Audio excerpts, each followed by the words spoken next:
Alright everyone, riddle me this.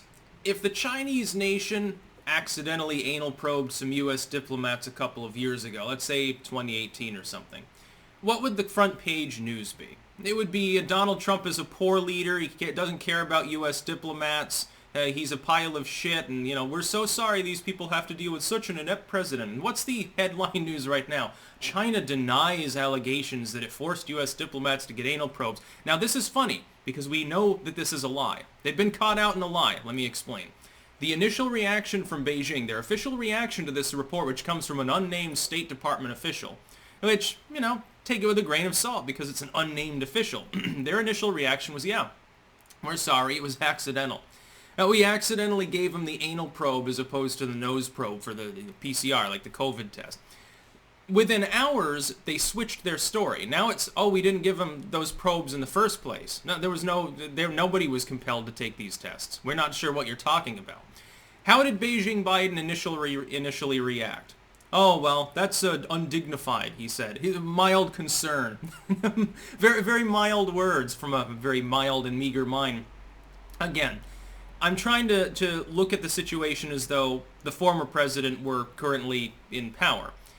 He would be, right now the front page news would also be lambasting Trump. It'd be talking about, oh my god, how can he possibly react so nonchalantly to our US diplomats being disgraced by being fucked in the ass by the Chinese government, literally speaking, by being compelled to take anal probe tests that aren't even offered in the US because no American would consider that to be particularly acceptable and palatable.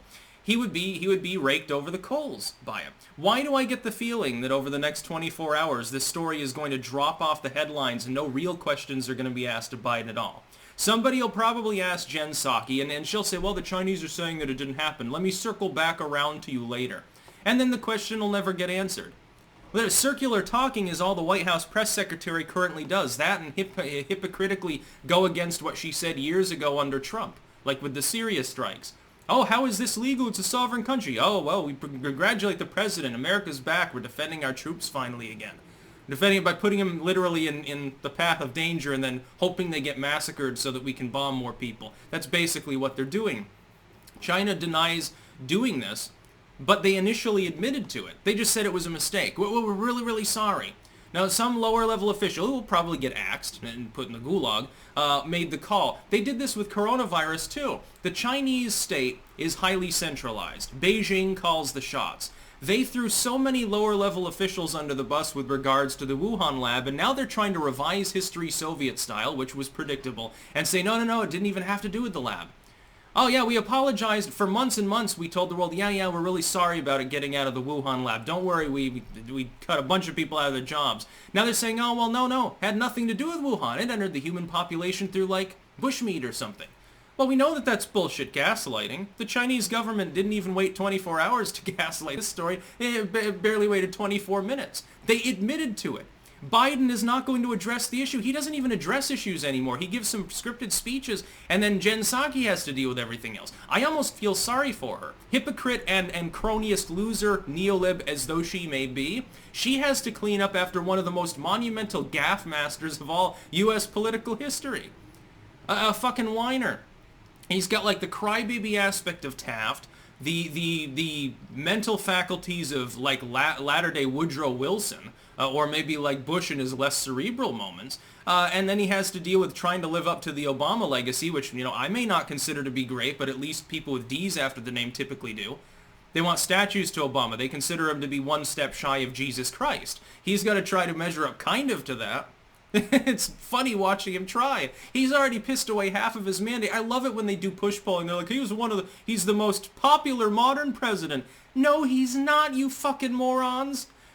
I don't know how much you have to cook your numbers to get 56% approval. He probably doesn't have above 50 in the Democratic Party. Most people that I talk to, there's a blue MAGA element that's like, oh, America's back, thank goodness Orange Man's gone. Okay, that Orange Man stuff will wear off. It already has begun to do so. What does that leave Biden with? It leaves him with nothing. The left doesn't like him. Certainly people on the right don't like him. Republicans are clamoring for another Trump presidency. We'll see what happens with that. His own inner circle probably doesn't like the bastard. He does this. What a lukewarm response. Oh, our diplomats were openly disgraced. I remember, there was this one time, was it in the U.S. or Russia or somewhere, there was an Indian diplomat that was subjected to a strip search. And it was considered absolutely unbecoming, and I think Modi was in power at the time. He was like launching official protests and inquiries, and the nation of India, there were protests and everything. They're pissed. Are any Americans going to get pissed enough at China for doing this and then gaslighting the situation to, there won't be 3 people out in the street in front of the Chinese embassy? I don't know why. Americans have become too fucking goddamn complacent and long-suffering in so many ways. You don't even have like COVID lockdown protests here. They do it every weekend. It's sort of become, I guess, a national sport or something. It's very, very funny. And America's like gung-ho, we've got the guns and the glory, hail liberty, and nothing ever happens. Beijingbiden, your president, is refusing to even strongly condemn the sexual assault of U.S. diplomats. This is basically what it boils down to. If someone's forcing you to take an anal probe, which again, they deny, but now, originally they just said, yeah, we did it, but it was a mistake. We didn't realize they were diplomats. We didn't bother looking at their IDs. That warrants more than saying, well, that's unbecoming. It's undignified. It literally says Joe Biden. Like, he could do that in a tweet.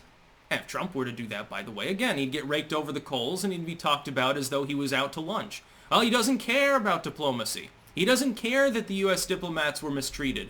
He sees them as pawns. He doesn't care about people. That's about all. Peace out.